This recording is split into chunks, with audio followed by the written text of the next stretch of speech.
সমিতের এটা তো ঈশ্বরের মতো ফিলিং, যেখানে আপনি একটা ধরুন একটা ভাইরাস তৈরি করেছেন।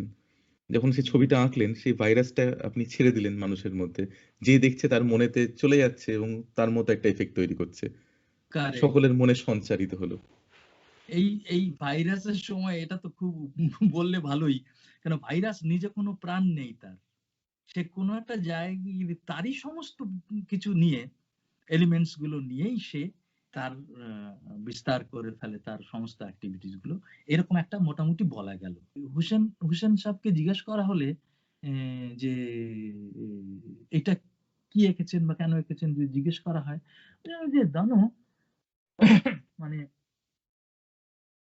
একটা অ্যাপেটাইট, হ্যাঁ, একটা অ্যাপেটাইট মানে এগুলো বলে উনি কতগুলো অদ্ভুত অদ্ভুত কোথায় চলে যাচ্ছেন। হয়তো কথা বলা হচ্ছে একটা কালো রঙের ব্যবহার দিয়ে একটা অ্যাপেটাইট ফ্যাপেটাইট বলে কি সব কোন দিকে চেষ্টা করে হ্যাঁ, চলে গেলেন।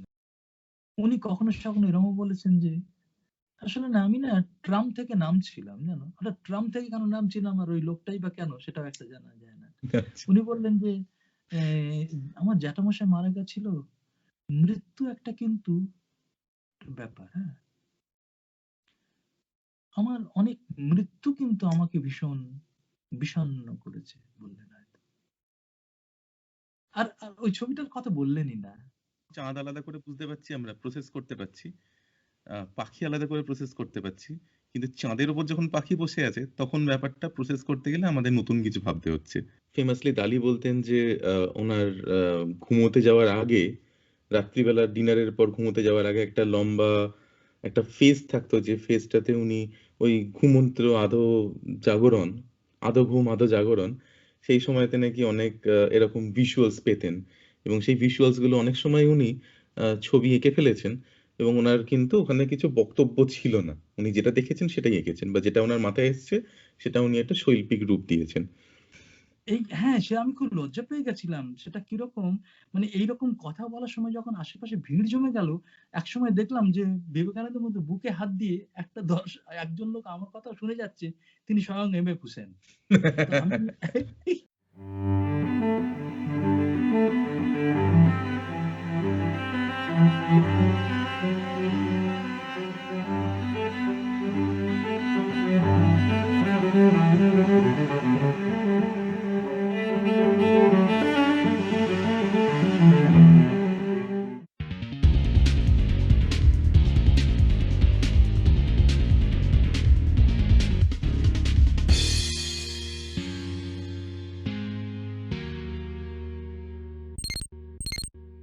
তো আজকে যেটা নিয়ে কথা বলতে আহ, আপনাকে রিকোয়েস্ট করেছিলাম যদি আমাদের একটু আলোকিত করেন, সেটা হচ্ছে ক্যান উই ইন্টারপ্রেট আর্ট।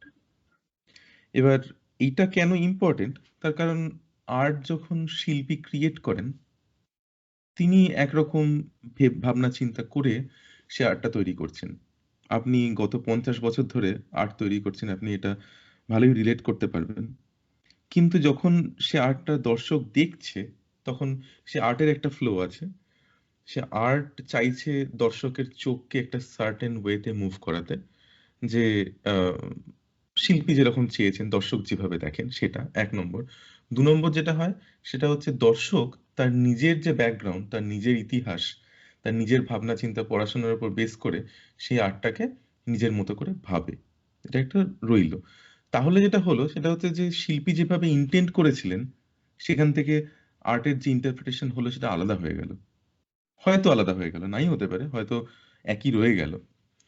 তো এই জায়গা থেকে এসে আমাদের মনে হয়েছিল, না হয় বুঝলাম যে আর্ট কেন আমরা তৈরি করি, কিন্তু আর্ট তৈরি করার পর একটা তার ইন্টারপ্রিটেশনের প্রশ্ন ওঠে। সেটা কি সত্যি সম্ভব? Can we interpret art? সেটা নিয়ে যদি আমাদেরকে আজকে একটু বলেন। মানে ওই ওই যে সেই তোমার ঋত্বিক ঘটক প্রসঙ্গে যেই শুনেছিলাম তোমার এখানে, এই যে লেয়ার, বিভিন্ন লেয়ারে লেয়ারে বলতে আসলে এটা পেঁয়াজের খোসা, বুঝেছো তো? মানে এই একটার পর একটা একই রকম খোসা ছাড়াতে ছাড়াতে ছাড়াতে শেষ পর্যন্ত গিয়ে দেখলে শেষ কিছু নেই, মানে শূন্য। কিন্তু এই লেয়ারে লেয়ারে কিন্তু মজা। তাই ছবির বা ভাস্কর্যের বা কবিতা বা গান বা এটাকে বোঝা নানান ভাবে। আর আর ইন্টারপ্রেট একটা করাটার মধ্যেই মজাটা আপনি বলছেন। এটা শিল্পকে ইন্টারপ্রেট করার মধ্যেও মজা, আর এই হ্যাঁ, অর্থ খুঁজে অ্যাপ্রিশিয়েট বেড়ানো করা। যেটা দর্শকদের, তাতেও তার মজা। অর্থাৎ মানে সেটাই ছবি আর্টের মজা। সেইটা সেইটাই হচ্ছে interpretation of the art work. বাহ! মানে বাহ! এই যে এটা খুব সুন্দর প্রসেসটাই বললেন। হচ্ছে আসলে ইন্টারপ্রিটেশন। মানে তুমি খুঁজতে যাবে, এই খোঁজাটাই হচ্ছে আসলে ইন্টারপ্রিটেশন। ওইটাই মানে। এর মধ্যে তুমি কিছু খুঁজছো। আরেকটা জিনিস দিয়ে এই জায়গাটা আমি এই ভাগ থেকে সরে গিয়ে একটা অন্য লাইটার সাইড একটা মজার দিকে যাব। তাই জন্য আমি এটা লাস্ট একটা লাইন বলতে চাই যে ছবি আঁকার একটা কোনো সিঙ্গুলার অর্থ, একটা কোনো একটা সিঙ্গেল অর্থ কিন্তু হয় না। তুমি যদি একটা এইটা বলেছি মানে এই জন্যই বলেছি যে তুমি বলো, কিন্তু যখনই এটা অন্যর কাছে চলে গেল, তখন কিন্তু প্রত্যেকটি দর্শকের কাছে বা শ্রোতার কাছে এটা কিন্তু তার মতন করে ইন্টারপ্রিটেশন তৈরি হবে। প্রথমেই সে করবেই। সমিতের এটা তো ঈশ্বরের মতো ফিলিং যেখানে আপনি একটা ধরুন একটা ভাইরাস তৈরি করেছেন। যখন সেই ছবিটা আঁকলেন সেই ভাইরাসটা আপনি ছেড়ে দিলেন মানুষের মধ্যে। যে দেখছে তার মনেতে চলে যাচ্ছে এবং তার মতো একটা ইফেক্ট তৈরি করছে। কারেক্ট। সকলের মনে সঞ্চারিত হলো। এই এই ভাইরাসের সময় এটা তো খুব বললে ভালোই। কেন ভাইরাস নিজে কোনো প্রাণ নেই তার। সে কোনো একটা জায়গায় তারই সমস্ত কিছু নিয়ে, এলিমেন্টস গুলো নিয়েই সে তার বিস্তার করে ফেলে তার সমস্ত অ্যাক্টিভিটিস গুলো। এরকম একটা মোটামুটি বলা গেল। আচ্ছা, এইবারে আমার একটা জিনিস তোমায় বলতে ইচ্ছে করছে এই প্রসঙ্গে। কিছুটা আমরা কিছুটা এতে চলে যাই, একটু লাইটার সাইড, একটা গপ্প বোঝা একটা ব্যাপারে। সেটা হচ্ছে যে আমরা যখন ছবি আঁকতাম তখন এই প্রশ্নগুলো আমাদের শুনতে হয়েছিল। হুম। মানে যখন আর্ট কলেজ থেকে জাস্ট বেরিয়ে আমরা তখন ভাবছি যে আমাদের সময়তে আর্ট কলেজে ঠিক তেমন করে ছবির কনসেপ্ট ডেভেলপ করা, ছবিতে চিন্তা ভাবনা, ছবি যে শুধুমাত্র ডেকোরেশন বা ছবি যে খুব শুধুমাত্র দক্ষতা নয়, ছবির মধ্যে যে আরো অন্য কিছু করতে হবে, সেটা কিন্তু আমাদের এ, শিক্ষা কেন্দ্রে কিন্তু এটা কখনো তেমন করে বলা চল ছিল না।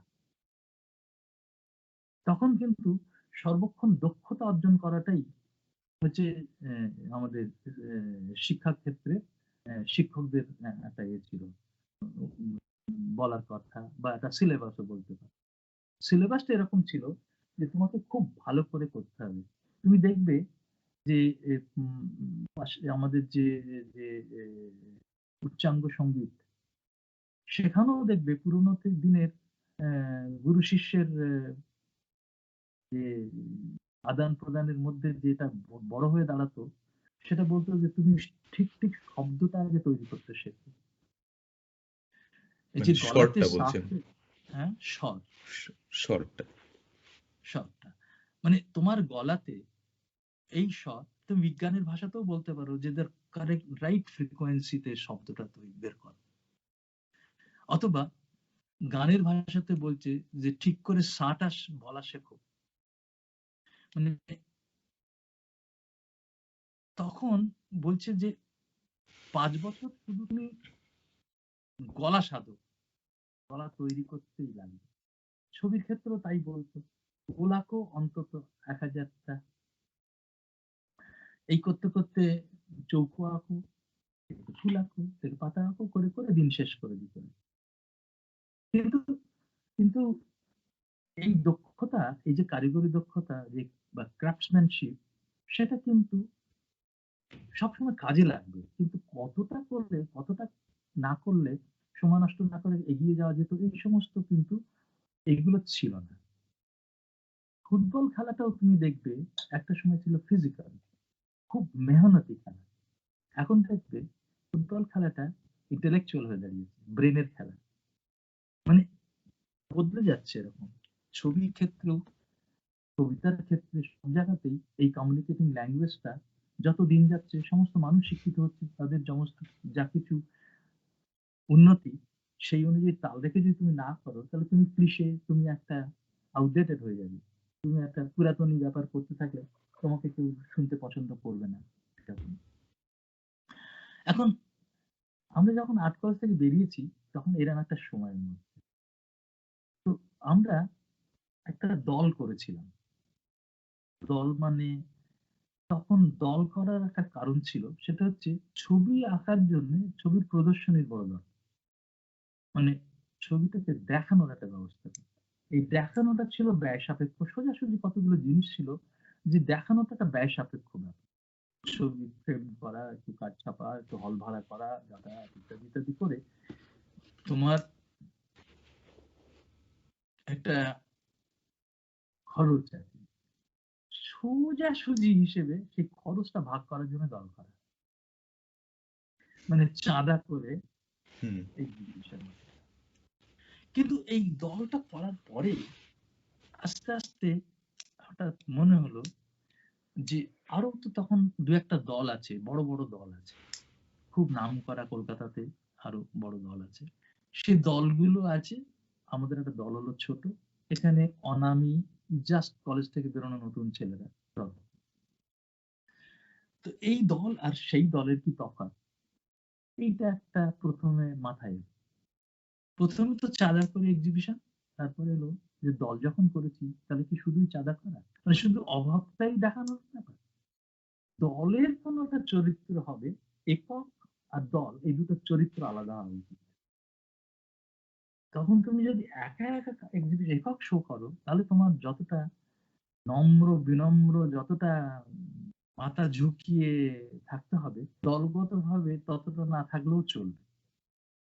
কোনো কথা আছে, কোনো শব্দ আছে, কোনো বিষয় আছে যেগুলো তুমি একা বলতে পারো না। তোমার বিপদের আশঙ্কা। হুম, তুমি একটা মেসেজ দিতে চাও, কিন্তু বললে তোমাকে কয়েকজন এসে তোমাকে মারবে। দলগতভাবে বললে কিন্তু সেই মার খাওয়ার ভয়টা কমে যাবে। হুম, এইরকম কোনো কথা তোমার সঙ্গে আমার সঙ্গে একসঙ্গে একা বসে বলা যায়।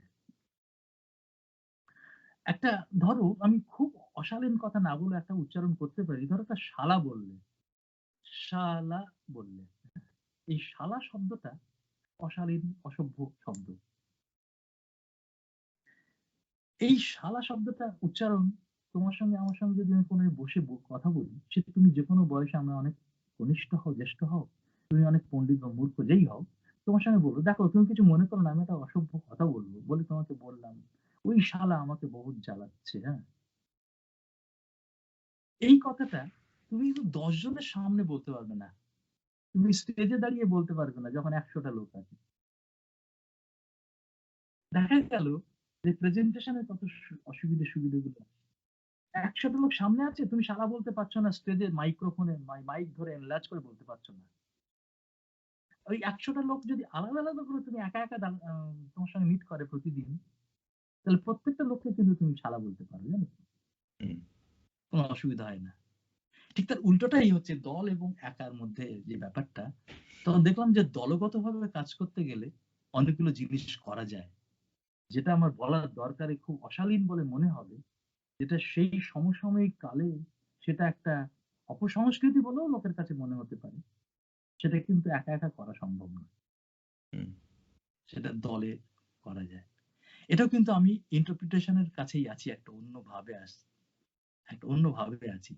যে কোনো একটা বিষয়কে ইন্টারপ্রেট করতে গেলে দলগতভাবে করা যেতে পারে, একা করা মানে যায় না। কিভাবে ইন্টারপ্রেট করছেন আপনার এনভায়রনমেন্টের ওপর, যেটা আপনি একা আছেন না দলগতভাবে করছেন, অ্যাপিলটা কিরকম তার উপর ডিপেন্ড করে। ঠিক এটা বুঝতে একটা পারলাম। হুম, এটা একটা আনলাম। এটাতে একটা কিছু মজার গল্প এবং কলকাতার একটা দুটো ঘটনা বলা যাবে বলেই এটা আচ্ছা, এইটার আচ্ছা, উপস্থাপনা। তো ইন্টারেস্টিং। সেটাতে কি হলো, এই করতে, করতে আমাদের সময় একসময়তে হঠাৎ প্রশ্ন এলো, নানান ভাবে ছবি দেয়ালে ঝোলানো হয়। আর্ট গ্যালারিতে লোকে এসে বলে যে, "এই তোমরা এই যে কি করছো না আমরা ঠিক বুঝি না।" ঠিক যেখান দিয়ে আমরা এই আলোচনা শুরু করেছিলাম, সেগুলো আমি নিজে সেগুলো ফেস করছিলাম। যে সত্যিকার আমাকে একটা লোক বলল, "যে কি করছো তোমরা আমরা তো বুঝি না। একটু বুঝিয়ে দাও তো, একটু বুঝিয়ে তো বলো তো।" এখন সেই সময়তে এই বোঝানোর ভাষা ছিল না। ধরা যাক আমাদের তখন যে অ্যাকচুয়ালি ল্যাঙ্গুয়েজ অফ ইন্টারপ্রিটেশন আমাদের ঠিকমতো ছিল না। তাই বেশিরভাগ শিল্পীরা কথা বলতে পারত না। তারা হুম, একটা হাত ঝাঁকিয়ে আ করে ওই একটা অনেক ভাবনা চিন্তা আছে, পড়াশোনা করতে হয়। বুঝলে? মানে সে মূর্খ, কিন্তু মানে মূর্খ ইন দ্যা সেন্স একাডেমিক এ অক্ষর জ্ঞান সম্পর্কে মূর্খ। কিন্তু ছবি সম্পর্কে তার একটা অন্যভাবে জ্ঞান আছে, হ্যাঁ, কিন্তু সে বলতে পারবে না বলে, সেই শব্দ তার নেই বলে সে বলল, এসব অনেক পড়াশোনা করতে হয়, উহ কিংবা কিন্তু যা বলার তো ছবিতেই বলে দিয়েছি। কিংবা যা বলার তা আমি ছবিতেই বলে দিয়েছি, ব্যাস আমার কাজ শেষ। এইটাতে দেখা গেল যে প্রায় লোক তাড়ানোর মতন অবস্থা। মানে অতিথি এসেছিল, তাকে প্রায় দরজা থেকে তাড়িয়ে দেওয়ার মতন। সে এইরকম ব্যবহার করলেন না, তারপর আর তারা আসে না। হুম, পরে অন্য সময়তে বলে যে তোমরা যা করো না ও আমরা বুঝি না, তাই জন্য আমি এক্সিবিশন দেখতে আর যাই না। কিন্তু তার ভয় অন্যভাবে, যে ওখানে গেলে প্রায় অপমানিত হবে এবং দলগতভাবে প্রায় তাড়িয়ে দেবে। এ বাবা কিছুই বোঝে না বলবে। একটা ডাক্তারেরও ভয় আমি ছবি কেন বুঝি না, একটা উকিলের ভয় আমি ছবি বুঝি না। এমনকি শিল্পকর্ম করছে, মানে গায়ক ছবি বোঝে না বলছে, ছবি আমি উচ্চাঙ্গ সঙ্গীত বুঝি না। যে ছবি আঁকে সে বলছে আমি কবিতা বুঝি না। আমি বলছি যে একটা যে করে সে ছাড়া অন্য একটা লোক বুঝি না এটা বলছে, এটা বলতেই পারে। যখনই এই প্রশ্নগুলো এলো যে বুঝি না, একটু বুঝিয়ে বলো, তখনই এই ইন্টারপ্রিটেশন এর প্রয়োজনটা এসে গেল, ছবি ব্যাখ্যা করা। হুম, তো ছবির ব্যাখ্যা করা তখন মনে হলো যে সত্যিকারের ছবির ব্যাখ্যা করার প্রয়োজন নেই, যা এঁকেছি ওটাতেই শেষ, এরকম একটা এড়িয়ে যাওয়ার মতন। আবার এরকম মনে হলো যেহেতু দলগত ভাবে আছি, তখন আমাদের মনে হলো ওয়াই নট, আমরা ছবি বোঝাবো, অন্তত যা পারি যতটা পারি আমরা কেন এঁকেছি কি এঁকেছি, লোকে জিজ্ঞেস করলে তাকে আমরা আমাদের প্রাণপণ চেষ্টা করে তাকে বোঝার চেষ্টা করি। এই দলে আমাদের একজন ছবি আঁকিয়ে ছাড়া বাইরে থেকে আমাদের একজন মাতব্বর গোছের, আমাদের দাদা গোছের একটা অভিভাবকের মতন করে আমাদের দলে একটা নিলাম। এটা সবসময় দেখবে সব জায়গায় থাকে, কোনো একটা দল থাকলে তার একটা সভাপতি থাকে, তার একটা সম্পাদক থাকে, এই সমস্ত থাকতে থাকে। তো শঙ্করলাল ভট্টাচার্য বলে আনন্দবাজারের লেখক সাহিত্যিক, শঙ্করলাল ভট্টাচার্য শিল্পকর্মের উপর তার অনেক অবদান। বাংলা বাংলায় শিল্পকর্ম দেখা, কিভাবে ছবি দেখবো, ছবি ইন্টারপ্রেটার হয়ে কাজ করা, শিল্পকর্মের মিউজিশিয়ানদের জন্য কাজ করা, মানে অনেক কাজ, অনেক কাজ। এই শঙ্কর লালের সঙ্গে আমরা মাঝে মাঝে আড্ডা, দলের মিটিং, মূলত আড্ডা, সেই আড্ডাটা আমরা ইনফর্মালি মানে কোনো অফিসে, দলের অফিসে এরকম করে নয়, কখনো ময়দানে, কখনো গাছতলায়, কখনো কোনো রেস্টুরেন্টে, কোনো চায়ের দোকানে আচ্ছা। আড্ডা। হুম, হুম, সেইভাবে আড্ডা, আড্ডা কাম মিটিং, এবং দলের কাজকর্ম কি হবে তার প্ল্যান প্রোগ্রাম যা কিছু করা, সমস্ত কিছু ওইভাবেই আমাদের হতো। সেইখানে একদিন শঙ্করলাল বললেন যে এইরকম সব বলছে শঙ্করদা, ছবি বুঝতে চাইছে, আমরা তো বলতে পারছি না। বলে কেন বলতে পারছো না, বলো তো, চেষ্টা করো। আমার মনে হয় ছবি বোঝানোটা দরকার, অন্তত যে করেছে সে যদি না বোঝাতে চেষ্টা করে তাহলে তার বোঝানোর ব্যাপারটা হাতছাড়া হয়ে যাবে, কিন্তু অন্য লোকে কিন্তু ভুল বুঝিয়ে দিয়ে চলে যাবে, যারা বোঝাবার লোক আসবে তারা কিন্তু অন্য কিছু বুঝিয়ে দিয়ে চলে যাবে। তো সুতরাং চেষ্টা করো যে এইটা তুমি অসাধারণ। নিজেরটা নিজে হ্যাঁ, বোঝানোর। হ্যাঁ, তো সোজা সরল ব্যাপার। তখন ঠিক করল কি করে না, তখন বলছে কেন, এই যে গায়ে গতরে খেটে ফুটবল খেলে লোকে, হেঁ হেঁ করে খেলে, বাড়িতে গিয়ে ভোস ভোস করে নাক ডাকিয়ে ঘুমোয়, ওরা কিছুই বুঝতে, কোচ বলেছে এদিক দিয়ে যাও, ওদিক দিয়ে করে দিয়েছে, খানিকটা মারতে হচ্ছে, গায়ের জোরে মারছে, মাঠের ওপাশে এখান থেকে মারছে গোল কিক, উপাসের গোল হয়ে যাচ্ছে, এত তার গায়ের শক্তি দিয়ে খেলছিল।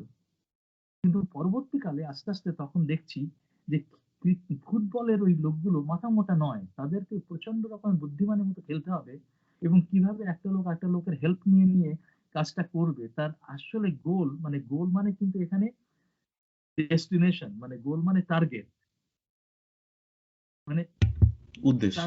তার ঠিক উদ্দেশ্যটা কি, সঠিক ভাবে সেই উদ্দেশ্যটার দিকে এগোতে হবে, কিভাবে এগোতে হবে তার জন্য গায়ের জোরে দরকার নেই। শঙ্করলাল বলল, আনন্দবাজারের পাতায় খেলার পাতা দেখেছো? সত্যি সত্যি তখন দেখেছিলাম যে আনন্দবাজারে প্রায় ১-১.৫ পাতা খেলার খবর। আর আর্টের কোনো এক্সিবিশন হলে তার সম্বন্ধে লেখালেখি ২ লাইনও নেই। তো সে ব্যাপারে আমরা যেহেতু দলগতভাবে কাজ করতে করতে আমরা কিন্তু অভিক সরকারের কাছে তখন গেছিলাম দল বেঁধে। যে আমাদের এই শিল্পকর্ম এক্সিবিশন ইত্যাদি হয়, এই ব্যাপারে একটু লেখালেখি আর একটুখানি বেশি করে করতে পারেন না? তখন নবী সাক্ষ্য বলছে, দেখো আমাদের তো একটা বাণিজ্যিক ব্যাপার, আমাদের সংবাদপত্রের তো একটা দিক আছে, মানে সংবাদ পরিবেশন ছাড়াও বাণিজ্যের ব্যাপার আছে।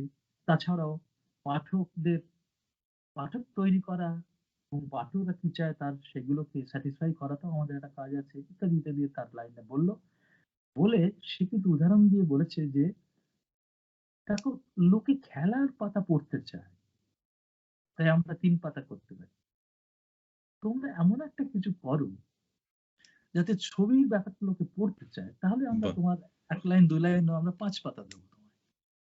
তবে আনন্দবাজার সত্যিকারে বলতে কি সেই সময়তে প্রচুর দিয়েছে জায়গা এবং প্রচুর লোকের চোখ খুলে দিয়েছে কিভাবে দেখতে হবে ইত্যাদি, ইত্যাদি। সেরকম একটা সময়তে শঙ্করলাল আমাদেরকে বলছে যে গোল কি করে হয়ে গেল, ওটা আনন্দবাজার খবরে সাহিত্যিকরা মানে সাংবাদিকরা সাহিত্যের আকারে সরস শব্দ দিয়ে বলতে পারছে যে গোল সেন্টার থেকে শুরু করার পরে ২ মিনিট ৩৬ সেকেন্ডের মাথায় গোলটা হলো, কিন্তু সেই গোলটা কি করে হলো সেটা লিখিত আকারে বলতে পারছে। যেটা দেখার জিনিস সেটা ওয়ার্ডে হচ্ছে। তো বলছে আনন্দবাজারে যখন লিখতে পারছি যে গোল কিভাবে হলো, তাহলে ছবি কিভাবে হলো সেটা তোমরা বলার চেষ্টা করো অন্তত। মানে না হোক, ছবি কি করে হুম, তৈরি হচ্ছে, এই তৈরিটা অন্তত খানিকটা আগ্রহ তো হবে। মানে তোমার একটা কিউরিওসিটি ক্রিয়েট করো। লোকের এটা দেখার মন তৈরি করতে শুরু করো। তাহলে তার বোঝার সুবিধা হবে। শুধু দেখলেই হয় না। মানে তো কি না, সত্যি, সত্যি আমরা তখন কি করলাম যে ঠিক করলাম যে ছবি বোঝাবো। সংখ্যাতে বলছে যে এ ছবি বোঝাও। তা আমরা কি করেছিলাম, ছবি দেয়ালে ছবি থাকবে এবং ছবির নিচে একটা কাঠের স্ট্যান্ড বানিয়ে তার উপরে বোর্ডের আকারে, মানে একটা ছোট্ট চৌকো কাঠ ওই স্ট্যান্ডটার উপরে, মানে বুক সমান উপরে যেখানে দাঁড়িয়ে পড়া যায় এরকম একটা জায়গায় একটা স্ল্যান্টেড ভাবে রেখে পেরেক দিয়ে আটকে, সেইটার উপরে মিউজিশিয়ানরা যেরকম বার্কশিট গুলো রাখে, তাদের রোটেশনের বার্ষিক সেরকম ভাবে। তাতে আমাদের এই ছবি সম্পর্কে বেশ কিছু লেখালেখি, সেই তার নাম দিয়েছিলাম ছবির ডায়েরি।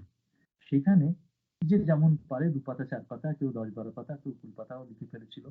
সেই লেখাগুলো ওই বোর্ডটার উপরে একটা তোমার একটা ক্লিপ দিয়ে আটকে দেয়া। সেই সেইটাতে কি লেখা হবে সেটা আমরা মিটিং এ বসে, কয়েকটা মিটিং এ বসে সবাইকে একটা নোট দিয়েছিলাম যে আমরা এরকম ভাবে শুরু করব। যে ছবির মানে বোঝানোর চেয়ে প্রথমত তো ছবি আমি কেন এঁকেছি সেটা আমার তরফ থেকে একটা মেটেরিয়াল গত দিক, চিন্তা ভাবনা করেছি কি বিষয়বস্তু এসছে কি সেটার দিক, রং কেন করেছি ইত্যাদি ইত্যাদি, এরকম করে কয়টা এলিমেন্টস কতগুলো ভাগে ভেঙে নিয়ে যে ছবিটা তৈরিটার কাহিনীটাই বলা যায়। কারণ কি, ছবির স্টুডিওতে গিয়ে অনেকেরই প্রথম কথা হচ্ছে গ্যালারিতে গিয়ে এক্সিবিশন দেখাটাই এত কম। তারপরে তার উৎসাহ হবে এবং সে ছবি আঁকিয়ে বাড়িতে, বাড়িতে গিয়ে কি করে ছবি আঁকা হয় সেটা দেখে তারপর ছবি বুঝবে, এই সুযোগটা কিন্তু খুব একটা থাকে না। হুম, তো সেক্ষেত্রে আমরা করলাম কি, ওই ছবির মধ্যে বললাম যে বিষয় আসলো কি করে তোমার? তুমি যে একটা এরকম চেয়ার আঁকলে, এই চেয়ারটাই বা কেন আঁকলে? এই বিষয়টা আসার সময় তোমার যে ছবিটা কম্পোজিশন করবে তার মধ্যে এলিমেন্টস গুলো কি করে আসছে? চেয়ার নিয়ে তুমি ছবি আঁকলে, তো চেয়ারটা কেন আঁকলে? এই বিষয়টা কেন আঁকলে? তুমি যেভাবে খুশি লেখার চেষ্টা করো। তোমার বানান ভুল থাকলে বানান ভুল। ভাষা নিয়ে কোনো চিন্তা করো না, ওনারা তোমার কাজ নয়। কিন্তু তুমি এক্সপ্রেস করার চেষ্টা করো। এবং তুমি দেখবে এই করতে পলিশড হয়ে যায় এবং লোকে অনেকেই এইবার করতে ইয়ে হয়। মানে ছোটবেলা থেকে একটা ছেলে যখন দাঁড়াতেই পারছে না তাকেও যদি তুমি ফুটবল দাও তাহলে সে কিন্তু ট্যাকল করতে ইয়ে হবে। আমি কিন্তু ফুটবল খেলতাম না। আমি বুড়ো বয়সে যখন ১ম মাঠে নামলাম, দৌড়ে গিয়ে মারলাম কিন্তু পাটা চলে গেল বলের উপর দিয়ে। পায়ে টাচই করল না। হ্যাঁ, এটা হতেই পারে। তো সেটা কি নয়। এবং এমনও হয়েছে যে এখানে একটা খুব ইন্টারেস্টিং জিনিস না বলে পারছি না। ডক্টর সুরজিৎ সিনহা বিশ্বভারতী ইউনিভার্সিটির ভাইস চ্যান্সেলর ছিলেন, তারা কবিতার বই বের করছিলেন। সেই কবিতা লেখার লেখকরা কিন্তু কবি নয়, আচ্ছা।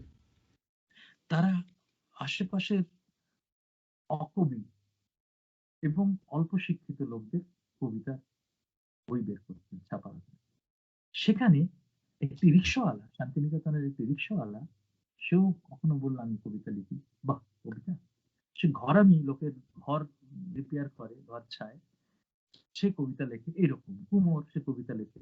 তাদের কবিতাতে এটা এই উদাহরণটা কেন দিচ্ছি, তাদের কবিতাতে একজন বাঘ অতি হিংস্র এরকম একটা বিষয় সে বলতে চেয়েছিল, কিন্তু তার চেয়ে বেশি হিংস্র মানুষ তার মানে মনে আচ্ছা। হয়েছিল।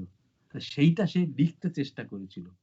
তার বক্তব্য ছিল বাঘ অতি হিংস্র, কিন্তু মানুষ তার চেয়ে বেশি হিংস্র।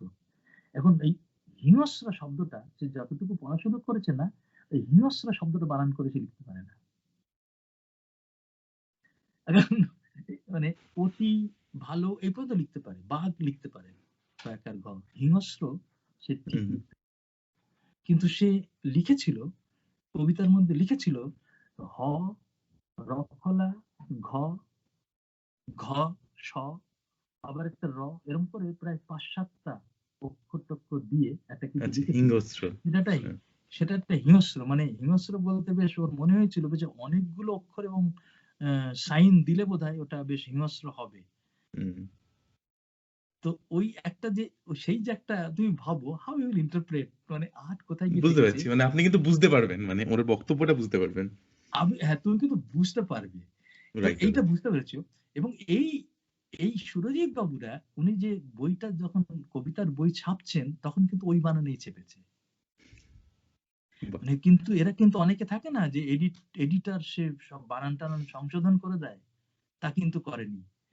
তো সেই গল্প বলে মানে, কিন্তু ওই কবিতার অনেক সময় তো কবিতার নিচে একটা লাইন দেয়া থাকে ফুটনোট, মানে বইয়ের তলায় একটা লাইন দিয়ে তারপরে যে থাকে না ফুটনোট, সেই ফুটনোটে লেখা আছে ওই হ হ্রস্বই র ঘর ঘর সং সং করে একটা যে লেখা আছে না, ওইটা লিখে বলেছে এইটি হিংস্র পড়িতে হইবে বলে সঠিক হিংস্র বানানটা ওখানে দেওয়া হয়েছে নিচে।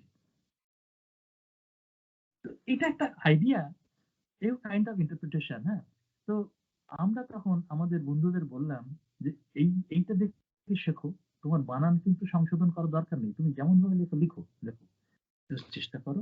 তো সেইভাবে আমরা সব লিখেছিলাম। তাতে সেই লেখাতে এরম লেখা ছিল যে বিষয় আমার মাথায় এরম ভাবে এসেছে, এবং বলা হলো তুমি যদি কারোর থেকে টুকে নাও, তুমি চুরিও করো, তাহলে সে তুমি লিখবে ওখানে। আচ্ছা। তারপরে তুমি তোমার রং টং ইত্যাদি যা কিছু করেছো, এমন এমনও যদি হয় যে আরেকটা রং, হয়তো সোনালী রং লাগাতে তোমার খুব ইচ্ছে ছিল কিন্তু তোমার কাছে নেই, হুম, কিংবা একটা জায়গায় খুব খুবই অন্তত পক্ষে নিজের পক্ষে হলুদ রং দরকার, কিন্তু হলুদ রংটা সেই সময় নেই, অথচ ছবিটা থামিয়ে রেখে বসে থাকতে পারছো না, ছবি শুকিয়ে যাবে বা অন্যান্য টেকনিক্যাল ব্যাপারে, তখন তুমি হয়তো অন্য একটা রং দিয়ে সেটা ম্যানেজ করেছো, আরেকটা রং দিয়ে কম্পোজ করে সেটাকে ব্যালেন্স করার চেষ্টা করেছো, সে কথাটাও তুমি লিখবে। এরপরে তুমি লিখবে যে এই ছবিটা দেখে আমার ভালো লেগেছিল কি ভালো লাগেনি। তারপরে তুমি লিখবে যে এই ছবিটার এই পোর্শনে এসে আমি থেমে গেছিলাম আর আমি বুঝতে পারছিলাম না কি করব, তাই ৩ দিন আমি আঁকিনি, সেটাও লিখবে। এরকম কোনো ঘটনা ঘটে যদি ছবি তৈরির মধ্যে, সেগুলো লিখবে। তারপরে তুমি শেষে লিখবে যে ছবিটার টাইটেল যা দিয়েছি, সেই টাইটেল, সেই টাইটেলটা দেওয়ার সময় আমার মনে হয়েছে যে এই ছবিটার টাইটেলটা দেওয়া উচিত ছিল কলম, কিন্তু পরে মনে হলো শুধু কলম বললে বড় সোজাসুজি হয়ে যাচ্ছে, ভালো লাগছে না শুনতে। তা আমি একটু তখন তারপরে আমি দিলাম না, এটা তাহলে কলমটারই একটা ভালো নাম দিই, লেখনী। তারপরে দেখলাম যে না, লেখনীও তো ঠিক ভালো লাগছে না। তারপর আমি নাম দিলাম কালি। তারপরে আমি একটা নাম দিলাম যে বিন তরল তরল বিন্দু, মানে আচ্ছা। কালি ড্রপ, চ্যাপ্টার বাংলা করে একটা নাম দিলাম, বা ড্রপ বলে ইংরেজিতেই নাম দিলাম। এরকম যদি তোমার কোনো নামকরণ করার সময়তে বারবার নানা রকমের নাম মনে আসতে থাকে, সেগুলো লিখবে। তো এই করে পরে লেখার পরে এইবারে আমরা দেখলাম দর্শকদের উপরে ছেড়ে দিলাম যে আমরা কিন্তু ছবির ডায়েরি করেছি, বোঝাতে চাও আমাকে আর জিজ্ঞেস করতে হবে না, আমরা কিন্তু লিখে বলে দিয়েছি। জনে জনে বলতে পারছি না, আমরা লিখে বলে দিয়েছি, দয়া করে পড়ে নিন। তারপরে কোনো কিছু হলে আবার আমরা আপনাদেরকে বলবো। আমরা কিন্তু সাহায্যের হাত বাড়িয়ে দিলাম। একটা চেষ্টা করছি যে একটা দলগতভাবে আমরা একটা ব্রিজ বানানো, আর্ট অ্যান্ড অডিয়েন্স এর মধ্যে একটা bridging between art and audience করা। তো সেইখানে সেই লোকগুলো, তুমি এবারে ভাবো যে সেইখানে এই লেখাগুলো পড়তে পড়তে এই সততার সঙ্গে যাহা বলিব সত্য বলিব এই প্রতিজ্ঞা করে আমরা যে করলাম, সেটার একটা মূল্য আছে। সেটা একটা ডাইরেক্ট একটা টাচ পাচ্ছে লোকে। আর মানে সবগুলো এলিমেন্টস গুলো মিলিয়ে মিলিয়ে সে ছবি দেখার একটা সুযোগ পাচ্ছে। ইভেন শেষের দিকে তার টাইটেলটাও যদি সে একটা মনে করে ১ নম্বর টাইটেলটা এই, তখন যদি সে ছবিটা দেখে এবং সেটা বোঝার চেষ্টা করে যে এইটাতে এইটা বলার চেষ্টা করা হয়েছে, সেটাই হচ্ছে টাইটেল, শিরোনাম দিয়ে। কিন্তু তারপর বলছে না, ওই টাইটেলটা চেঞ্জ করে সেকেন্ড একটা টাইটেল ভেবেছিল। তাহলে কি ওর নিজের কাজে সন্দেহ হচ্ছিল? যেভাবে এলিমেন্টস গুলো সাজিয়েছে তাতে কি তার বক্তব্যটা ঠিক মতন প্রকাশ পাচ্ছে না বলে টাইটেল করছে? নাকি ওইটা ইম্প্রোভাইজেশনের মতন একটা কাজ করতে গিয়ে একটু অন্য ভাবে সরে গিয়ে আর একটু অন্য মানে বোঝাচ্ছে বলেই তার টাইটেল বদল দরকার হয়েছে? এই ভাইস বা এই যে দু ধরনের যে দুপক্ষের যে চিন্তা ভাবনা গুলো চলছে, সেগুলো কিন্তু মিলিয়ে মিলিয়ে দেখাতে সে কিন্তু একটা অদ্ভুত ধরনের রস পেতে শুরু করলো। এবং সে নিজে নিজেই তখন কিন্তু ৩টে এরকম ভাববে আর ৩টে নিজে থেকেও ভাববে, তাই যদি এরম হয় থেকে এরম হতে পারে, এরম না হয় যদি ওরম হতে পারে, তাহলে তো এরমও হতে পারে, তো ওরম হতে পারে। তার নিজেও কিন্তু আরোপ করে ফেলবে। এবং যেটা আমরা শুরুর দিকে বলছিলাম যে শিল্পকর্ম যে বিশ্লেষণ করে, সে একটা নিজে অন্যভাবে ব্যাখ্যা করে এবং সেটাও সর্বতোভাবেই গ্রহণযোগ্য এবং সঠিক। কেন শিল্প তুমি বলেছো, শিল্প যদি সবার প্রপার্টি হয়ে যায়, তাহলে তাকে নিয়ে কি ভাববো না ভাববো আমি নতুন করে আবার ভাবতে পারি। আপনি একটা উদাহরণ আমাকে আপনি একদিন বলেছিলেন সমীরদা, যে এক ভদ্রলোক একজন বয়স্ক মানুষের ছবি এঁকেছিলেন। পরে জিজ্ঞেস করতে উনি বলেছিলেন যে ওনার জ্যাঠামশাই মারা গিয়েছিলেন। ওই গল্পটা যদি একটু বলেন। এই প্রসঙ্গে আপনার এটা হয়ে গেলে বলে। আচ্ছা, এটা কিন্তু খুব বিখ্যাত একটা লোকের, মানে তোমার তুমি যে সালভাদর দালির কথা বলেছিলে, সালভাদর দালি ওইরকম লোকগুলো, তারা তার কথাগুলো বলতো দারুণ, এবং অনেক সময়তে ছবি যা আঁকছে তার ধারে কাছেই সে কথা যায় না। এমনকি মকবুল ফিদা হুসেনের সঙ্গে আমার একটা কাছাকাছি আসার সুযোগ হয়েছিল, যেহেতু বম্বে থাকতাম এবং যেহেতু দুজনে মিলেই আমরা একটা কাগজে, মানে টাইমস অফ ইন্ডিয়াতে ইলাস্ট্রেটেড উইকলি বলে একটা খুব বিখ্যাত কাগজ ছিল, ইলাস্ট্রেটেড উইকলি অফ ইন্ডিয়া। তাতে আমরা দুজনেই কাজ করতাম। মানে কবিতার জন্য হুসেন সাহেব ছবি আঁকছেন, আমিও কবিতার জন্য ছবি আঁকছি, এমনি প্রবন্ধের জন্য হুসেন ইলাস্ট্রেশন হিসেবে কাজ করছে, আমিও করছি, এই করতে করতে ছিল। আর এছাড়া ছাত্রাবস্থাতেই কলকাতাতে হুসেনের কাছে একবার আমাদের যাওয়ার সুযোগ ঘটেছিল। সেটা হচ্ছে হুসেন নানান রকমের ভাবে নতুন নতুন কিছু প্রেজেন্টেশনের ঢং চিন্তা করতে পারতেন আর কি। এবং সেখানে কেউ কেউ সেটাকে নিন্দা করার জন্য বলতো যে উনি না গিমিক পছন্দ করেন, মানে কোনো কারণে একটা গিমিক করে সস্তা পপুলারিটি চান, এরকম আছে। যার ফলে কিন্তু সে হুসেন সাহেবের এরকম নানান মিডিয়ামে কাজ করার, নানান রকম ভাবে কাজ করার, প্রেজেন্টেশনের ঢং থেকে শুরু করে অনেক রকম উনি করেছিলেন। তখনকার দিনে ওই সময়তেই কলকাতাতে উনি গরুর গায়ে ছবি আঁকা থেকে ছবি এঁকে আবার সেই ছবি এক্সিবিশনে দাঁড়িয়ে দাঁড়িয়ে নিজে নিজে সেই ছবি রং দিয়ে ঢেকে মুছে দিলেন, এই সমস্ত করা থেকে এরকম নানান রকমের কিন্তু তার উপস্থাপনার দিকগুলো ছিল। সেখানে একবার উনি করলেন কি 10 young talents with M A Hussain, এইরকম একটা শিরোনামে একটা এক্সিবিশন টাটা সেন্টারের ওই লম্বা বাড়িটা, আমাদের চৌরঙ্গি রোডে টাটা সেন্টার, টাটা সেন্টারে একটা এক্সিবিশন। তো তখন আমরা ওই একেবারে শুরুর দিকে আমাদের কলেজ হুম, থাকি, কলেজ থেকে জাস্ট বেরিয়েছি এরকম একটা সময়। তো ছাত্র মেজাজের। তখন হুসেনের ওই ১০ জন এখানকার ১০ জন ইয়াং আর্টিস্টের সঙ্গে উনি এক্সিবিশন করবেন। তো হুসেনের সঙ্গে এক্সিবিশন করা ওইটা আমার সেই ১০ জনের আমি একটা মানে কি বলবো বাছাইতে গেলাম। সেই বাছাইগুলো সেই সমস্ত সময়তে করেছিলেন যারা, তাদের মধ্যে একটা টিম তৈরি করা হয় যে এরা হচ্ছে বাছবে। তার হুম, মধ্যে ছিলেন রাধাপ্রসাদ গুপ্ত, মানে শাটুল গুপ্ত, আমরা শাটুলদা বলতাম। সন্দীপ সরকার আর্ট ক্রিটিক থেকে সত্যজিৎ রায়, আচ্ছা, এইরকম ৪-৫ জনের একটা টিম তৈরি করে দেওয়া হয়েছিল। তারা কোথা থেকে খবর পেয়ে কিভাবে তারা জোগাড় করেছিল আমি জানি না। তো ১০ জনের আমাকে একটা নেয়া হয়েছিল। তা আমি হোসেনের সঙ্গে এক্সিবিশন। সেই সেইটা পরবর্তীকালে মাঝে, মাঝে ওকে বলা যে, "আমি কিন্তু তোমার সঙ্গে ওই যে টাটা সেন্টার, হুম, হ্যাঁ?" এরকম করে কথা-টথা বলা। আদারওয়াইজ হোসেনের যে লম্বা চেহারা এবং তার যে পার্সোনালিটি না, তাতে কিন্তু খুব একটা আ করা যায় না। ওর সঙ্গে গল্প করার মতন, সামনে গেলে খুব একটা গল্প করা যায় না। এরকম একটা চেহারা। এরকম যেমন অমিতাভ বচ্চনের সঙ্গেও কিন্তু গিয়ে খুব অমিত দা কেমন আছেন করে খুব গল্প করা যায় না। কারণ কি ওর আচ্ছা, অ্যাপিয়ারেন্স একটা অদ্ভুত। তো সেই হুসেন সাহেবকেও দেখতাম যে কথা বলার ভয়ে বলতে প্রায় মানে আমি ওকে বলছি না, মজা করেই বলছি আরকি। যে হুসেন কিন্তু লোকের সঙ্গে বেশি কথা বলবে না বলে সবসময়তে উড়োজাহাজে একদম সামনের সিটে বসে। মানে ওর সামনে থাকবে দেয়াল। মানে যাতে মানুষকে দেখতে এবং কথা বলতে না হয়।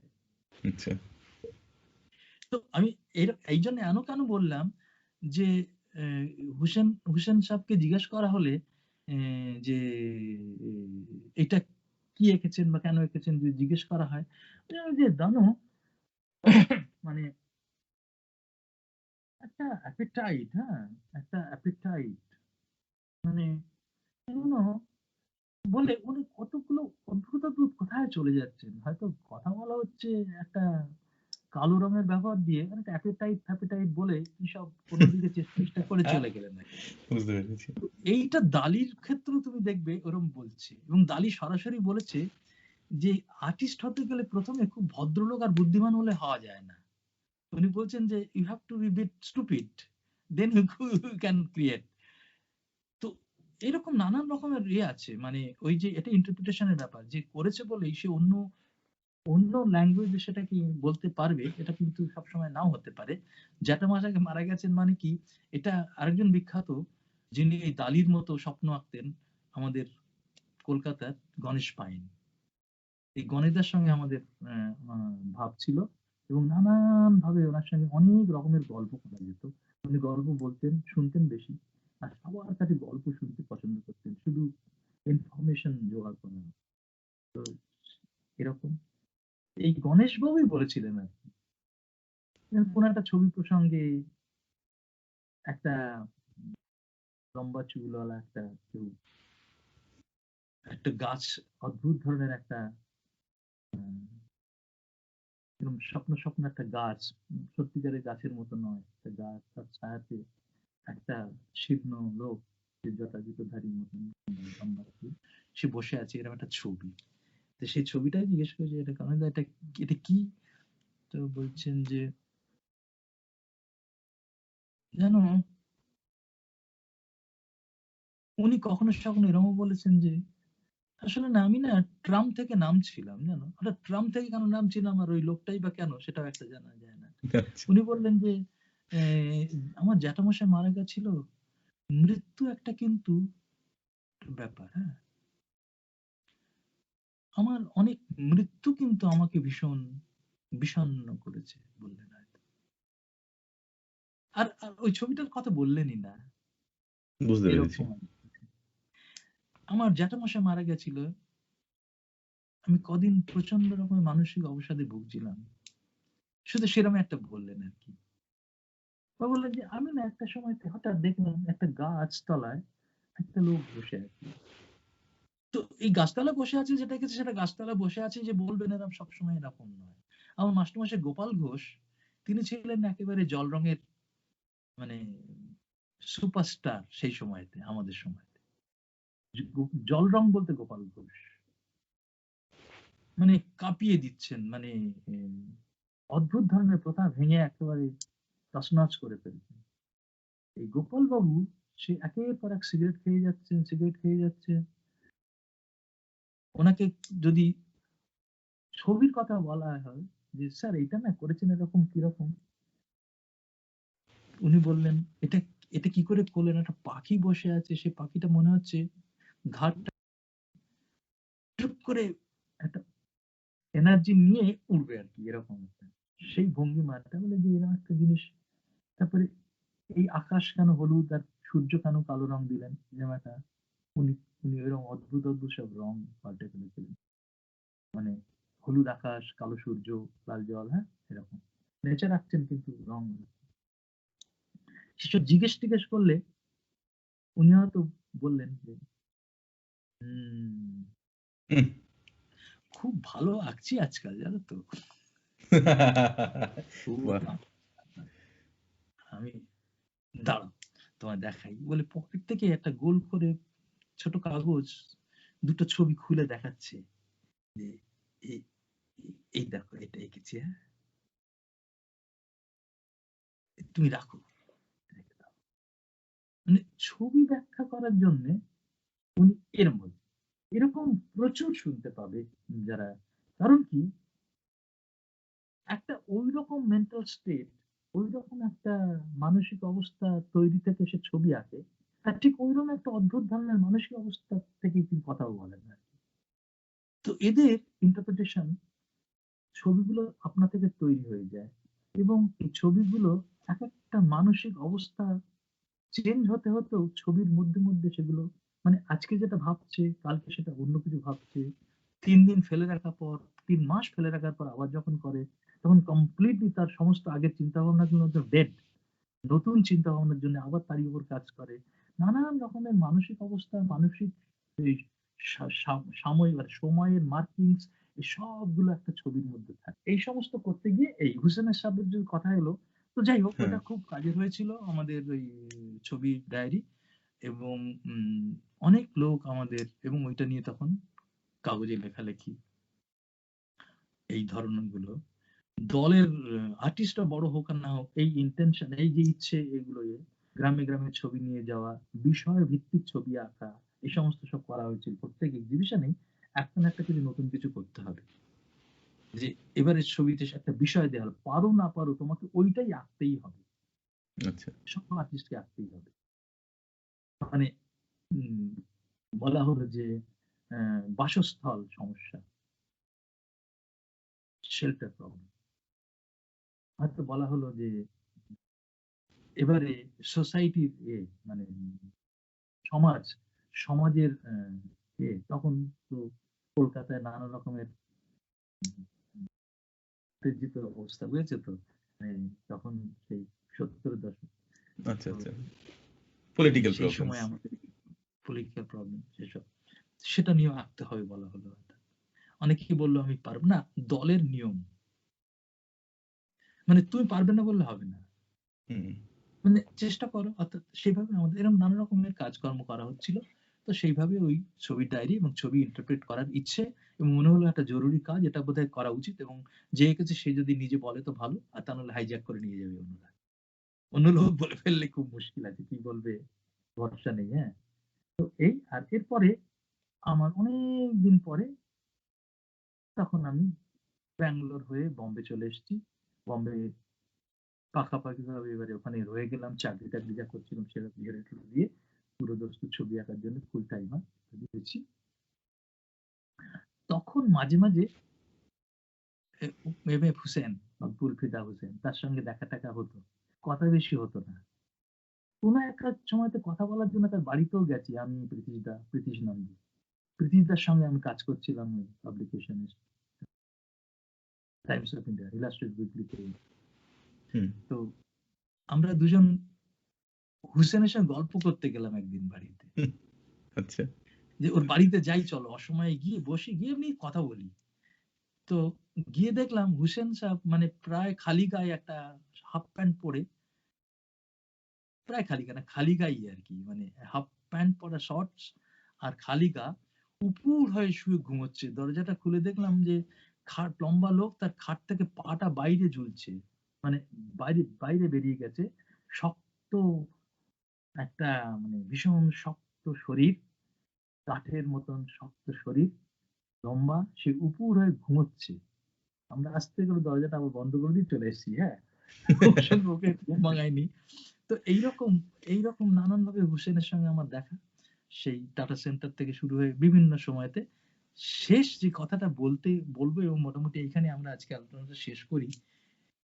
জাহাঙ্গীর আর্ট গ্যালারি বলে একটা বিখ্যাত আর্ট গ্যালারি বোম্বের, সেই জাহাঙ্গীর আর্ট গ্যালারিতে ঢুকে অনেকগুলো হল, তার ডান দিকে একটা বড় হল আছে। সেই হলটা 3টে ভাগ করা আছে পার্টিশন দিয়ে, টেম্পোরারি কাঠের পার্টিশন। সেই পার্টিশন গুলো অবশ্য ঘোরানো যায়, মানে আচ্ছা, দুটো নিলে একটা পার্টিশনকে ঘুরিয়ে দিলে সেটাকে তোমার বাধা হয়ে না দাঁড়িয়ে অন্য সঙ্গে এর সঙ্গে লিঙ্ক করে দেবে, দেয়াল হয়ে গেল, এরকম সব করার ব্যবস্থা আছে। আচ্ছা, পার্টিশন গুলো একটা পোলের গায়ে এমন ভাবে আছে যে পার্টিশন গুলোকে ঘুরিয়ে ঘুরিয়ে কম্পোজিশন করা যায়, হলে চেহারাটাও বদল করা যায় ডিসপ্লে।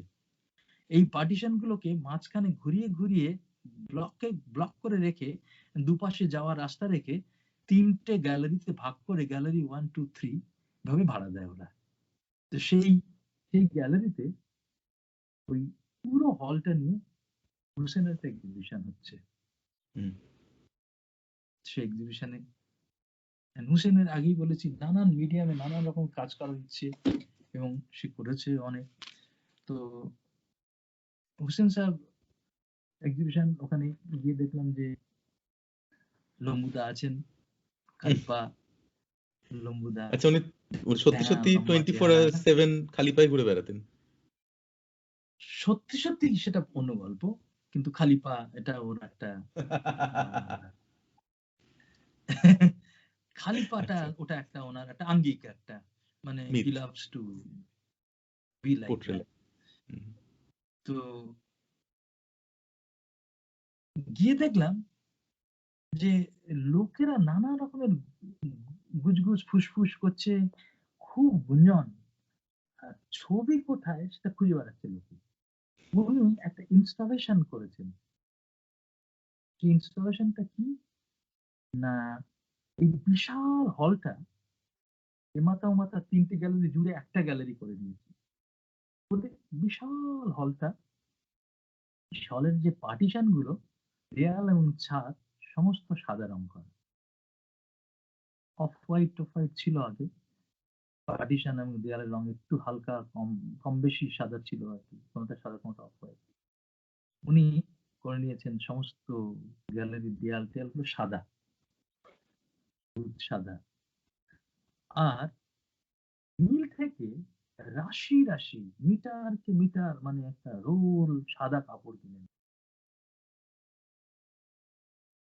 এই সাদা কাপড়গুলো সেই দরজার ওখান থেকে শুরু করে কখনো মাটিতে লুটিয়ে ওই রোলটাই না কাটা অবস্থাতেই কাপড়গুলো কখনো মাটিতে লুটিয়ে, কখনো খানিকটা জায়গায় আবার রাশিকৃত করা, স্তূপীকৃত, তারপরে সেই রোলটা চলে গিয়ে পার্টিশনের উপর দিয়ে ওপারে চলে গেছে, তারপরে এর এই পার্টিশনের উপর দিয়ে আবার খানিকটা রাশি রাশি এরকম করে সারা হলটা সেই কাপড়গুলো সাপের মতন, সেই কাপড়গুলো নানান ফর্মে, কোথাও রাশিকৃত, কোথাও টান টান, কোথাও কুঁচকে আছে, কোথাও দুবার তিনবার ফোল্ড হয়ে গোল গোল করা আছে, এর মাথা থেকে ওর মাথা থেকে ওই মাথা পর্যন্ত।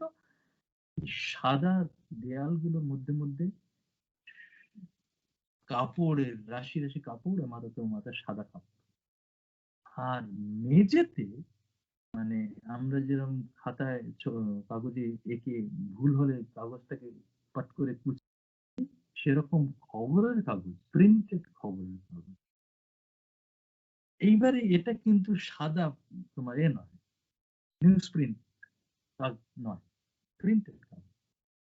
খবরের কাগজগুলোকে হাতে অল্প করে কুঁচকে নেয়া, সেইগুলো মেঝেতে, মানে মানে কোনো জায়গায় গ্যাপ না দিয়ে পুরো ছেয়ে ফেলেছে পুরো, আচ্ছা, মানে ছোট ছোট একটা তোমার এবড়ো খেবড়ো জমির মতন, সেইটা পুরো মেঝেটার উপরে এ মাথা ও মাথা পুরো মেঝেটা ঢাকা কোঁচকানো কাগজ দিয়ে, হুম, আর কাপড় হচ্ছে সাদা দেয়ালের উপরে সাদা কাপড়, এবং প্রয়োজন মতন আলো কম বেশি ইত্যাদি করা, লাইট তার মধ্যে ইচ্ছে মতন তুমি করে। হুসেন সাহকে প্রথম জিজ্ঞেস করাতেই হুসেন সাহকে বললো, আমি একটা কালো দিয়ে একবার করেছিলাম দিল্লির দিকে, সবটাই কালো। হুম, তা আমি আবার ভাবলাম যে সাদা দিয়ে একটা করে দেখি, আচ্ছা। এই তার উত্তর। এখন ওনার মনে কি আছে, কেন করছেন সাদা, এটা দিয়ে কি, এই সমস্ত কিছু বললেন না। কালো একবার করেছিলাম, একটা সাদাও করলাম। এই এই এক্সিবিটটার নাম হচ্ছে শ্বেতাম্বরী। আচ্ছা। শ্বেতাম্বরী, শ্বেত মানে সাদা, তো শ্বেতাম্বরী। এখন হলের মুখে খানিকটা ভিড়, তার কারণ ওই কাগজ টাগজ তো সব ছড়ানো পুরো মেঝেতে। তো তোমার লোকেরা তো হলে ঢুকে যাবে কি করে, ওর উপরে পা রাখতে পারছে না, না পায়ে পায়ে কাগজ তো সরে যাবে বা কিছু একটা হবে। কাগজ, তারই কাপড়, মধ্যে দু হ্যাঁ। চারজন ওই, সাথে আমি মানে হ্যাঁ দেখতে পাচ্ছি চোখের সামনে সবই আপনি রয়েছে, এত সুন্দর ডিসক্রাইব করেছেন। হুম। হ্যাঁ। তো এইটা এইটা ডেসক্রাইবটা আরো করবো, সে ইন্টারপ্রিটেশন না। Now I will be the interpreter. তো এখন ঢুকতে পারছে না লোকে, বলছে যে এক্সিবিটটা কোথায়, মনে হচ্ছে এটা বোধহয় কিছু একটা সাজাচ্ছে। এবারে এই কাগজের ফাঁকে ফাঁকে, কাপড়ের ফাঁকে ফাঁকে বোধহয় ছবি টবি এসে দেয়ালে ঝুলবে।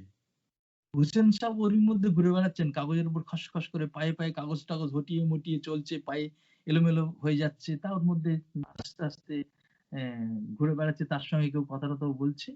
আর লোকেদের এ হচ্ছে যে এ কোথায়, মানে শিল্পকর্মটি কোথায়, মানে আর্টটা কোথায়।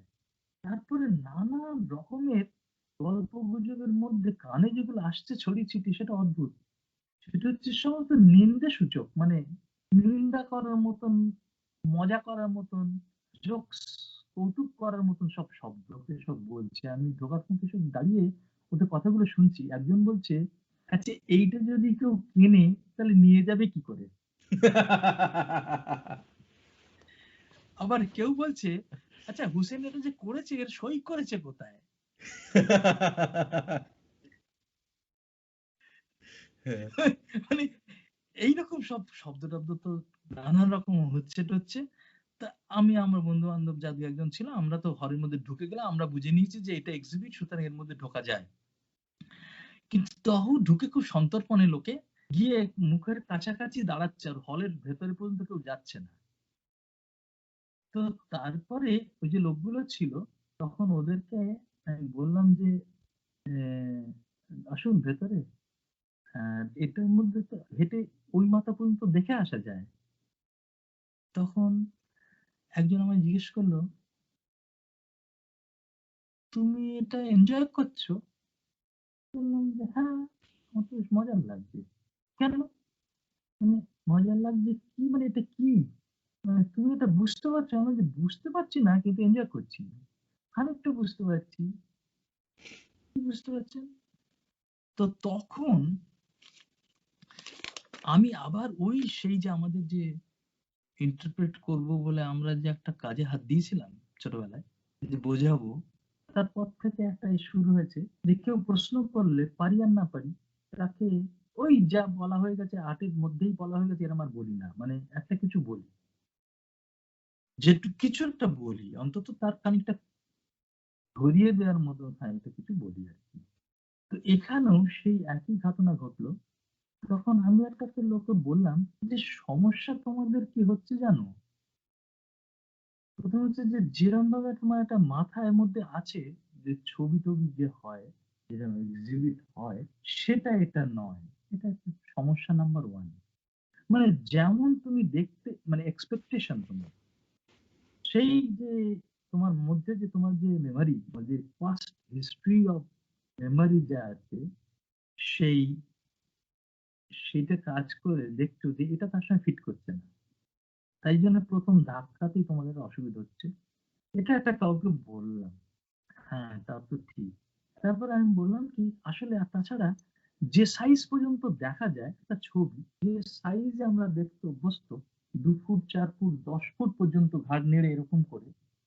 কিন্তু যদি হঠাৎ করে ওই ছবিটাও যদি একটা ১০ ফুট হাইট আর ২০০ ফুট বড় হতো, তাহলেও কিন্তু তোমাদের খুব অসুবিধা হতো। অসুবিধা। মানে ওটা ঘাড় নেড়ে দেখা যায় না। ওই ছবিটা দেখতে গেলে ছবির পাশ দিয়ে হাঁটতে, হাঁটতে দেখতে যেতে হয়। এই এই অভ্যাসটাও তোমাদের নেই। তাই জন্য তোমার ২য় হোঁচট এই। এইটাকে আমি বলেছি। আমি কিন্তু ছবি ইন্টারপ্রেট করছি না। কিন্তু এইটা তুমি বলতে, তোমার মনে হয় তুমি এই কথাটা হয়তো বলতে পারো কিন্তু। হয়তো কারো মাথায় এরমভাবে বলা আসতে পারে। যে সত্যিকারে যদি ১০ ফুট বাই ১০ ফুট দেখতে পাওয়া যায়, আমাদের ঘাড়-ঘুড়ি যতক্ষণ একটা জায়গায় দাঁড়িয়ে দেখতে পাওয়া যায়। কিন্তু ১০ ফুট বাই ২০০ ফুট হলে কিন্তু সেরকম পৃথিবীতে বিখ্যাত ছবি এরকমভাবে হয়েছে। পাহাড়ের মধ্যে দিয়ে কার্টেন লাগিয়ে গিয়ে পাহাড় এবং কাপড়ের ব্যবহার ইত্যাদি। অনেক বড় একটা বিশাল আর্কিটেকচারাল ফর্ম, মানে তাজমহলটাকে কেউ একটা লাল কাপড় দিয়ে মুড়ে বেঁধে দিল, প্যাক করে দিল। সে একটা বুঝতে অদ্ভুত পেরেছি। কিউরিওসিটি ক্রিয়েট করবে। হঠাৎ তাজমহলে গিয়ে দেখলো ওরকম একটা লাল টুকটুকে কাপড় দিয়ে তাজমহলটা বাঁধা। হুম, তুলে নিয়ে কোনো গাড়ি এসে নিয়ে চলে যাবে এরকম একটা। অথবা অনেক রকম ভাবে তার ইন্টারপ্রেট করতে পারো। শুধু তোমাকে দিয়ে ছেড়ে দিল আরকি। তো হুসেনের এই ছবি, এই ছবিও নয়, মানে এই শিল্পকর্মটি তো এরকম করে। তারপর আমি চলে যাচ্ছিলাম, তারপর আবার একটা লোক এসে বলল কি, আচ্ছা শোনো, তুমি তো শোনো, তুমি তো বলছিলে, তো আমাকে একটা জিনিস একটু বলো তো এরকম, হ্যাঁ? তো আমি বললাম যে, "না, আমি কিন্তু ছবিটা হোসেন সাহেবকে আমি জিজ্ঞেস করেছিলাম। কিন্তু উনি ঠিক গা করলেন না বা যা বললেন হুম। আমি ঠিক বুঝতে পারলাম না।" তা আমি বললাম যে, "হোসেন সাহেব আছে, ওনাকে জিজ্ঞেস করলি হয়?" বলল, "না, হলো না।" মানে কিছু একটা গোলমাল হয়েছে। মানে বলেছে কি বলেছে? তারপর আমি বললাম যে, "এই যে আয়োজন, এই হলটা এত বড়, তার জন্য সাদা রং করেছে। তো এইটা ভাবলেও হয়। একটা কাপড়, এত বড় কাপড় সে মিল থেকে এনেছে। তার একটা আয়োজন করেছে। এই যে একটা বিশালত্ব, একটা বিগ, সামথিং বিগ, হিউজ, এটা বললেও আপনার একটা কিছু ক্লু পাবেন। মানে অন্তত সেখান থেকেও ভাবা যেত। তো এই এইরকম করে দুজনকে বলাতে আরেকজন এসে যাচ্ছে, তো আরেকজন এসে যাচ্ছে। তো আমি না হঠাৎ আমাকে কেন জিজ্ঞেস করতে যাচ্ছে জানি না। চেন ওয়াইজ জিজ্ঞেস করছে লোকে। হুম।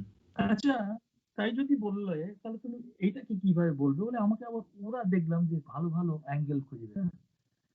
তাহলে খবরের কাগজটা কেন? এবারে খবরের কাগজটা আছে সেটা নোটিস করছি।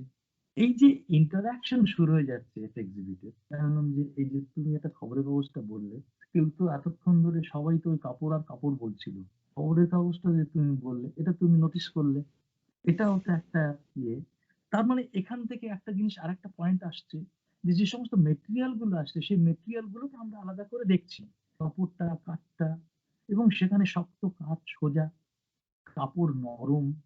সেখানে স্ট্রেট লাইনের, ভীষণ জ্যামিতিক স্ট্রেট লাইনের পার্টিশন দেয়াল। সেখানে ফ্লেক্সিবল কার্ভ লাইনের কাপড়।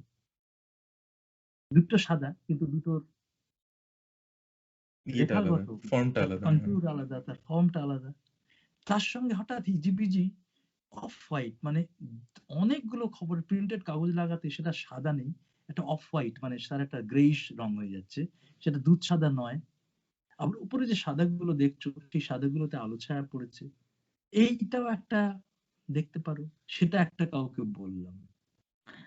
তারপরে বললাম যে এর সঙ্গে এবার এই জিনিসগুলোর চরিত্রকেও আমরা অনার করছি। খবরের কাগজ, সেটা আবার কোঁচকানো, তাতে আলো ছায়া খেলছে।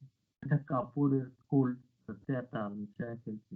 তা কাপড়ের ধরন, তার চরিত্র, তাতে একটু হাওয়া থাকলে একটু দুর্লভ, আবার পায়ে খবরের কাগজগুলো সরে গিয়ে এটা ভ্যারিয়েবল হয়ে যাচ্ছে।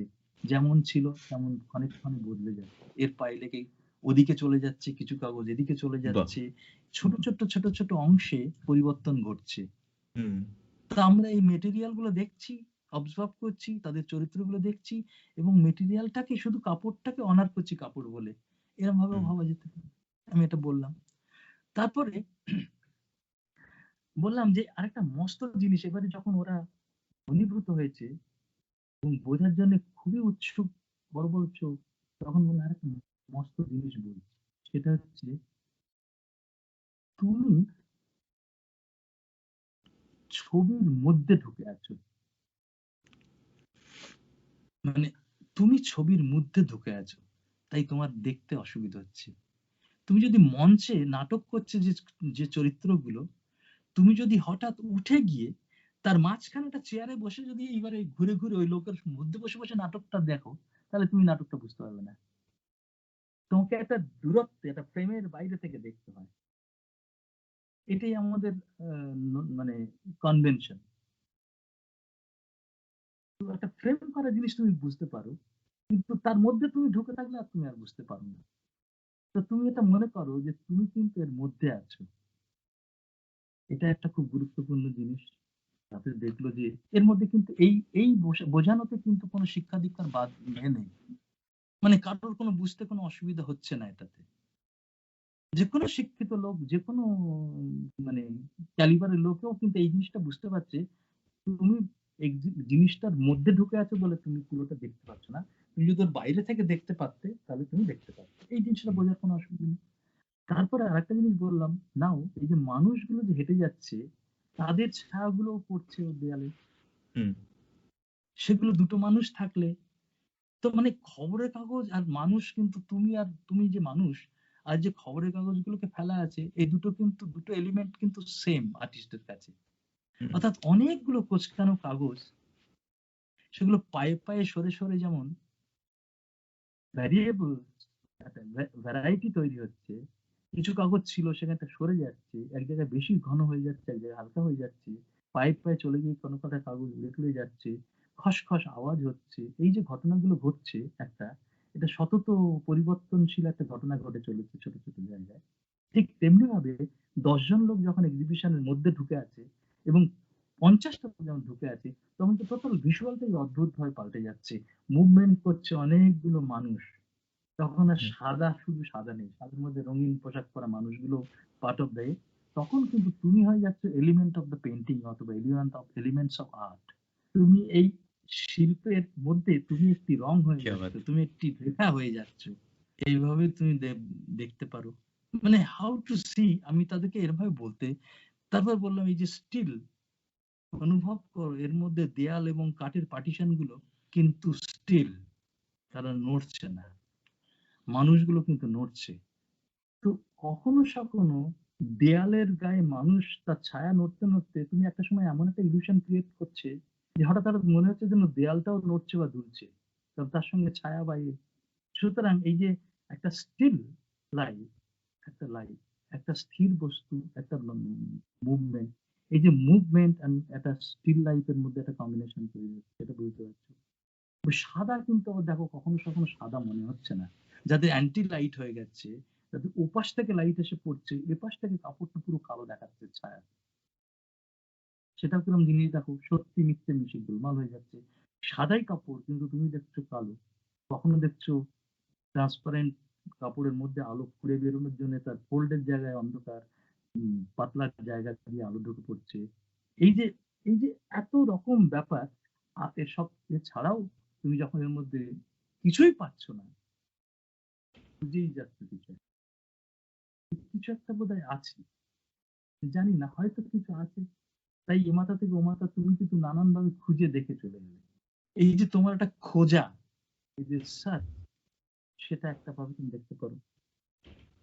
তাতে তুমি কোনো কোনো লোকের কথা, কোনো কোনো জায়গার অংশ, এবার একটা এক্সিবিটের এবারে পোর্শন পোর্শন দেখতে পাচ্ছ।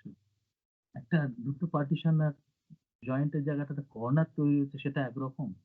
ছাদটার থেকে কাপড় ঝুলছে, সেটা অন্যরকম।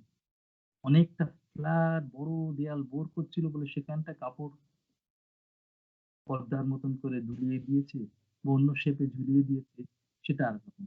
তুমি ভেতরে ঢুকেছো বলে তুমি কিন্তু এবারে পোর্শন পোর্শন গুলো এনজয় করতে পারছো। একটা কাজকে পুরোটা যেমন দেখা, সেটা সেটা তুমি ওই গেট থেকে দেখলেই বুঝতে পারবে।